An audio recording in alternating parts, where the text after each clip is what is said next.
السلام على من جعل الله الشفاء في تربته.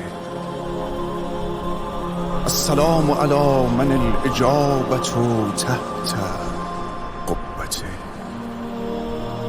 السلام على من الأئمة من ذريته. السلام على ساكن کربلا.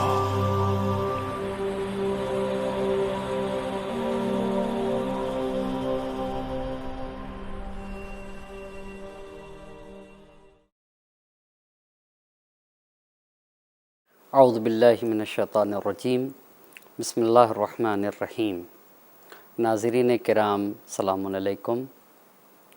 امام حسین علیہ السلام اور آپ کی نصیحتیں، آج کی ہماری گفتگو اسی عنوان پر ہوگی کہ سید الشہداء امام حسین علیہ السلام نے بشریت اور انسانیت کے لیے کس طرح کی نصیحتیں بیان فرمائی ہیں. چند نصیحتوں کو آپ کی خدمت میں عرض کروں گا اور یہ نصائح اخلاقی نصیحتوں کو آپ کی خدمت میں پیش کرنا چاہتا ہوں. لیکن اس سے پہلے یہ بتانا ضروری سمجھتا ہوں کہ اخلاق وہ عظیم شے ہے کہ اللہ کے نبی حضرت محمد مصطفیٰ صلی اللہ علیہ وآلہ وسلم یہ دعا کیا کرتے تھے: اللہم کما حسنت خلقی فحسن خلقی. اے اللہ، جیسے تم نے میرے ظاہر کو خوبصورت بنایا ہے ایسے میرے باطن کو خوبصورت بنا دے. جیسا میرا ظاہر خوبصورت ہے ایسے میرے کردار کو طیب و طاہر بنا دے. روایت میں یہ بات آئی ہے کہ اللہ کے نبی نماز سے پہلے یہ دعا کرتے تھے: اللہم جنبنی منکرات الاخلاق. اے اللہ، مجھے اخلاقی برائیوں سے دور رکھ اور میرے اللہ مجھے اچھے اخلاق کو اختیار کرنے کی توفیق برحمت فرما دے. سوال یہ ہے کہ اللہ کے نبی کیوں دعا کرتے تھے؟ دعا کر کے اللہ کے نبی یہ بتانا چاہتے تھے کہ اللہ کے نبی کو خوب معلوم تھا اور بشریت کو بتانا چاہتے تھے کہ اخلاقی صفات انسان کو کس کمال تک پہنچاتے ہیں اور اخلاقی پستیاں اور اخلاقی برائیاں انسان کو کتنا پست کر دیتی ہیں. لیکن ایک عظیم بات کی طرف بھی اشارہ کرنا چاہتے تھے. کیوں مانگتے تھے؟ کہ اللہ میرے اخلاق کو اچھا کر دے. سب کو متوجہ کرنا چاہیے، اسے بھی انسان کو تقاضا کرنا چاہیے کہ اللہ اس کے اخلاق کو اچھا کر دے. یہ اللہ سے مانگنا چاہیے. مانگ کر نبی گرامی یہ بتانا چاہتے تھے کہ اگر اللہ کا لطف شامل حال نہ ہو تو کوئی بھی چیز انسان کو نصیب نہیں ہو سکتی ہے. اسی اہمیت کے تحت گفتگو کا عنوان رکھا گیا ہے امام حسین علیہ السلام اور آپ کی اخلاقی نصیحتیں، جس میں سے پہلی بات عرض کرنا چاہوں گا کہ امام حسین علیہ السلام کے پاس ایک شخص آیا تو امام نے اس کو جو نصیحت فرمائی ہے وہ گناہ کو چھوڑنے کی نصیحت فرمائی ہے. شخص آتا ہے اور آنے کے بعد امام سے کہتا ہے کہ میں گناہ کرتا ہوں اور مجھ سے گناہ چھوٹتا نہیں ہے، آپ مجھے کچھ نصیحت فرمائیے.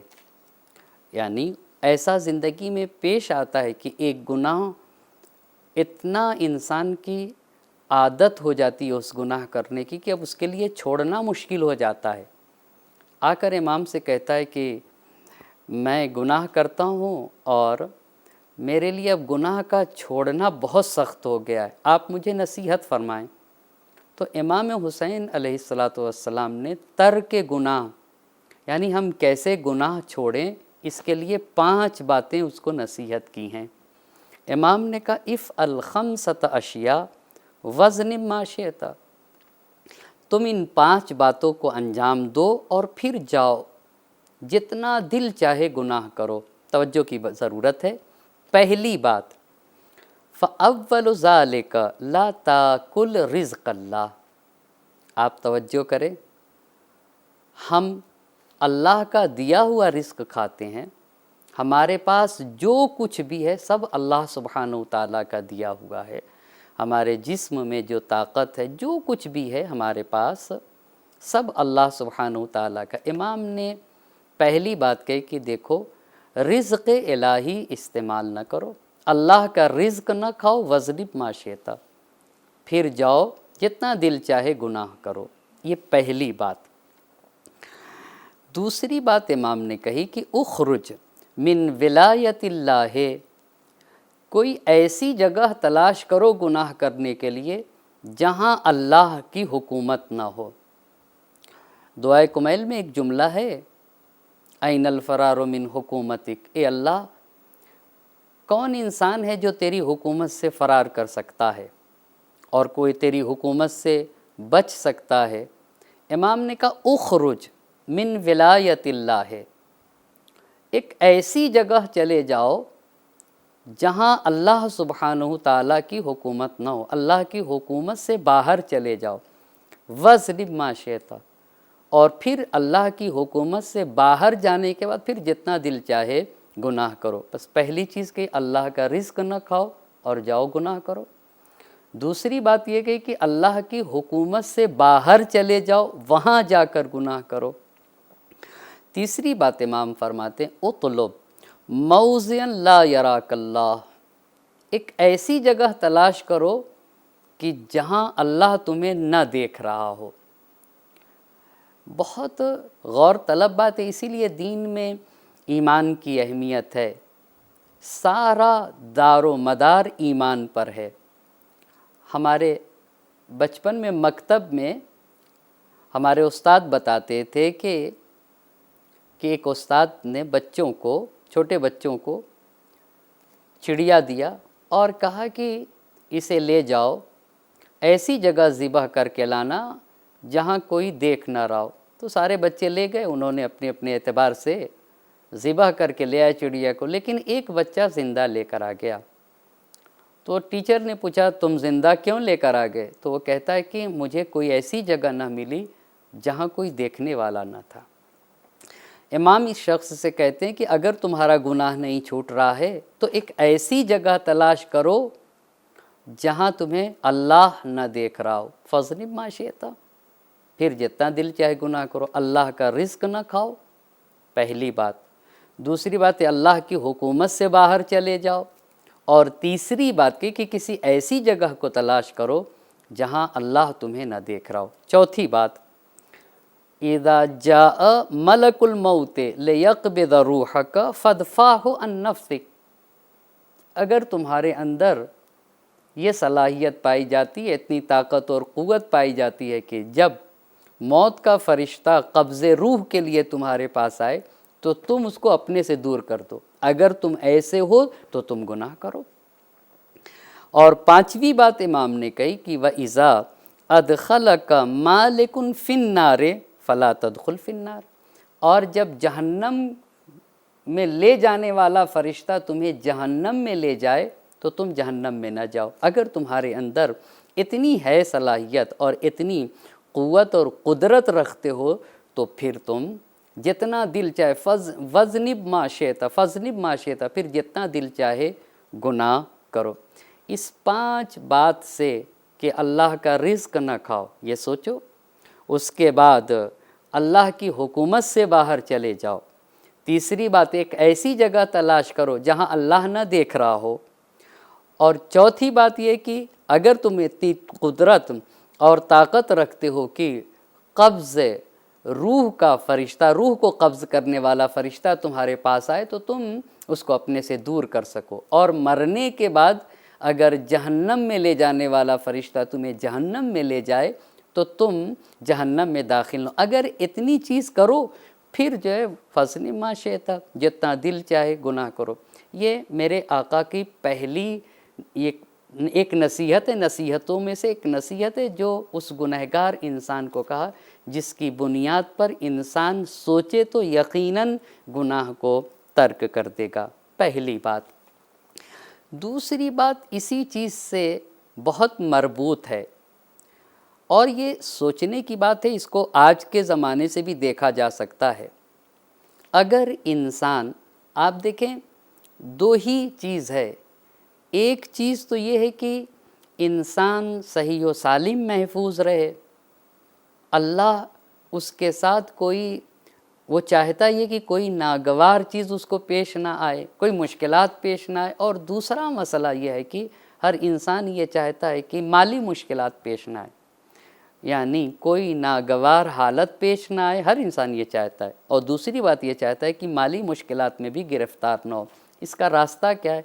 اس کا راستہ دین نے، شریعت نے، مذہب نے ایک عظیم شے کی طرف کہا، اگر تم یہ طے کر لو کہ ہم اپنی زندگی کو باتقویٰ زندگی بنا دیں گے اور ہم زندگی میں گناہ نہ کریں گے، تو دو چیزیں دیں گے۔ ایک تو یہ کہ حالات اللہ تمہارے مطابق کر دے گا، یعنی جس چیز کو تم ناپسند کرتے ہو اسے بدل کے حالات ایسے بنا دے گا کہ جسے تم پسند کرتے ہو۔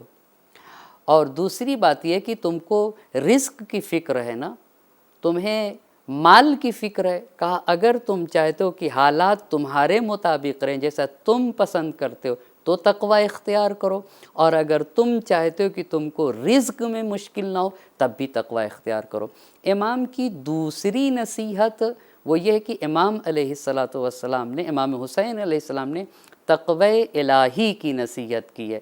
وہاں ترک گناہ کا واعظ و نصیحت، یہاں پہ تقوی الہی کی، اور پھر تقوی کے بارے میں جو اس کی خصوصیت بتائی وہ قابل غور بات ہے۔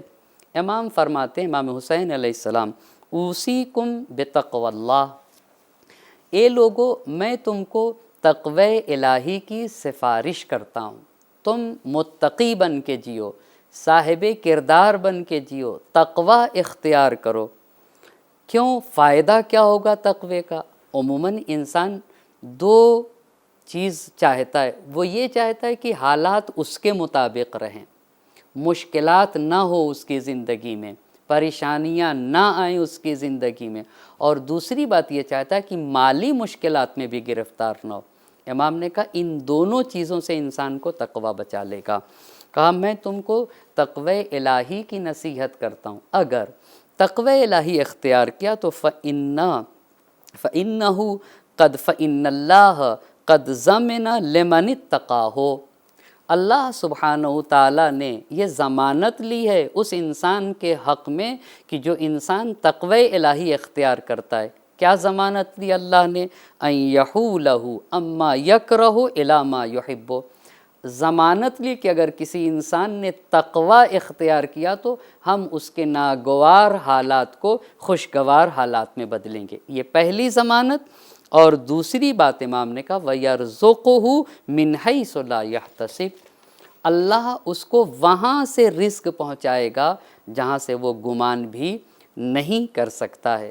آپ دیکھیے دنیا میں مشکلات ہیں، وبا ہیں، یہ ویروس کی پریشانی ہے، یہ ساری چیزیں مشکلات ہیں، تو راستہ کیا ہے؟ راستہ یہ ہے کہ اگر مشکلات سے بچنا ہے، ناگوار حالات سے بچنا ہے تو تقوی الہی، اور اگر انسان یہ چاہتا ہے کہ زندگی میں مالی مشکلات نہ ہو تو یہاں کے اوپر بھی تقوی الہی کی ضرورت ہے۔ دوسری نصیحت امام کی تھی کہ تقوی الہی انسان زندگی میں اختیار کرے۔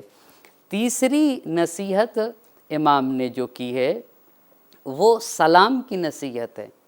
کتنی عظیم چیز ہے دین اسلام میں جو سلام ہے، سلامتی کی دعا دیتا انسان، عقیدے کی سلامتی، فکر کی سلامتی، جسمی سلامتی، روحی سلامتی، ساری سلامتیاں داخل ہیں۔ سلام علیکم۔ ایک شخص امام حسین علیہ السلام کی خدمت میں آتا ہے اور آنے کے بعد بغیر سلام کیے ہوئے گفتگو شروع کر دیتا ہے، تو امام علیہ السلام نے اس سے فرمایا السلام قبل الکلام، گفتگو کرنے سے پہلے سلام کرنا چاہیے۔ اسلامی تہذیب اور ثقافت ہے، اسلام یہ کہتا ہے کہ تمہیں سلام کرنا چاہیے۔ اللہ کے نبی حضرت محمد مصطفیٰ صلی اللہ علیہ وآلہ وسلم کا یہ ارشاد ہے کہ میں زندگی بھر سلام کرنا نہیں چھوڑوں گا، ہر ایک کو میں سلام کروں گا، چاہے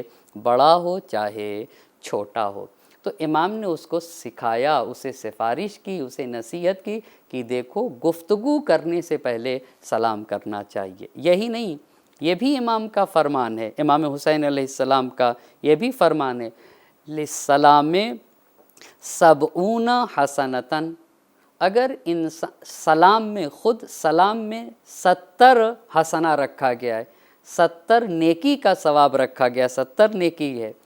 90 و60 للمبتدی، جو ابتدا کرتا ہے، جو انسان سلام کرتا ہے، اس انسان کو اس میں سے 69 اجر اس کو ملتا ہے سلام کرنے والے کو، وواحدۃ للراد، اور جو سلام کا جواب دیتا ہے ایک اجر جواب دینے والے کو۔ سلام مستحب ہے مگر جواب واجب ہے۔ اور امام نے یہ بھی فرمایا البخیل من بخل بالسلام، وہ انسان کنجوس ہے جو سلام کرنے میں بخل کرتا ہے۔ یہ امام کی تیسری۔ چوتھی نصیحت امام کی عرفانی نصیحت ہے۔ ہر ایک کو امام علیہ السلام نے متوجہ کیا ہے کہ اس دنیا میں ایک انسان کی کیا حیثیت ہے۔ ہر لمحے انسان اللہ سبحانہ وتعالی کے مدد کا محتاج ہے اور اس کے لطف و کرم کا محتاج ہے۔ آ کر پوچھنے والا امام سے پوچھتا ہے کہ آقا آپ نے کس حالت میں صبح کی ہے؟ تو امام نے عجیب فقرہ ارشاد فرما اصبحت ولی رب فوقی، میں نے اس حالت میں صبح کی ہے کہ میرے اوپر میرا پروردگار ہے، میرا سرپرست میرا پروردگار ہے۔ والنار امامی، کہا میں نے صبح کی اس حالت میں کہ میں دیکھ رہا ہوں کہ جہنم میرے سامنے۔ والموت یطلبنی، اور موت مجھے طلب کر رہی ہے، یعنی موت میرے پیچھے پیچھے آ رہی ہے۔ والحساب محدق بی، اور یہ بھی دیکھ رہا ہوں کہ مرنے کے بعد حساب اور کتاب دینا ہے۔ وَأَنَا مُرْتَهِنٌ بِعَمَلٍ، اور میں اپنے عمل کا ذمہ دار ہوں۔ لا اجد ما احب، اس دنیا میں جو میں چاہتا ہوں وہ ملتا نہیں۔ ولا ادفع ما اکرہ، اور جسے ناپسند کرتا ہوں اس کو میں دور نہیں کر سکتا۔ والامور بید غیری، اس کا مطلب یہ ہے کہ یہ سارے امور ایک دوسرے کے ہاتھ میں، دوسری ذات کے ہاتھ میں، اور وہ اللہ سبحانہ وتعالیٰ کی ذات گرامی ہے۔ فإن شاء عذبنی، اگر اللہ چاہے تو مجھے عذاب کرے گا۔ وإن شاء عفا عنی، اور اگر چاہے تو وہ مجھے معاف کرے گا۔ فأی فقیر افقر منی، تو مجھ سے زیادہ اللہ کا محتاج اور کون ہو سکے گا۔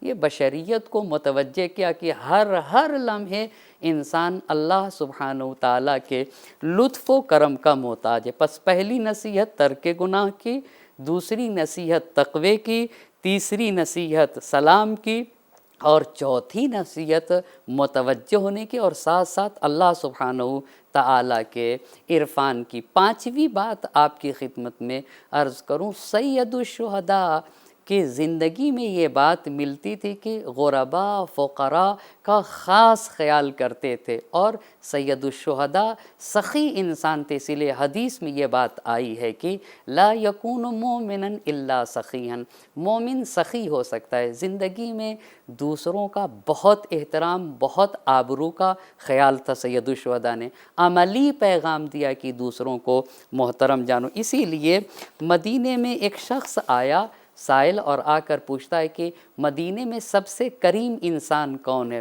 تو لوگوں نے کہا کہ امام حسین علیہ السلام۔ اور جب پوچھا کہ امام حسین کا گھر کہاں اور وہ کہاں ہے؟ تو کہا وہ مسجد میں تشریف فرما ہیں۔ وہ شخص مسجد میں گیا، دیکھا سید الشہداء نماز پڑھ رہے ہیں۔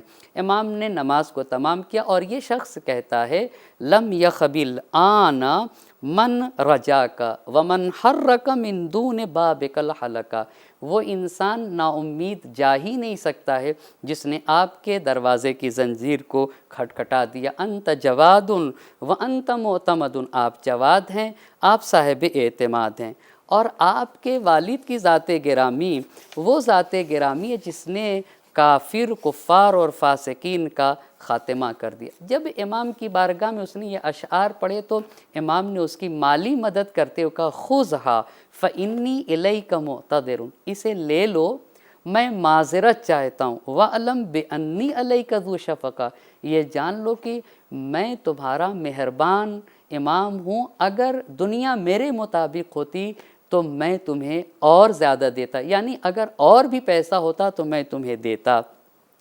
پھر جب امام نے اسے یہ دیا تو وہ شخص رونے لگا، تو امام نے کہا کہ کیا میں نے جو تمہیں عطا کیا ہے وہ کم ہے؟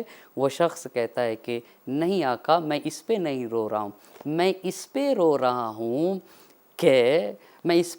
ہوں کہ میں سوچ رہا ہوں کہ اتنے عظیم اور کریم انسان کو یہ خاک اپنے اندر کیسے چھپا لے گی۔ علماء نے لکھا ہے کہ آخر امام نے یہ کیوں کہا، دے کے امام نے کہا میں تم سے معذرت چاہتا ہوں، ایسا کیوں کہا؟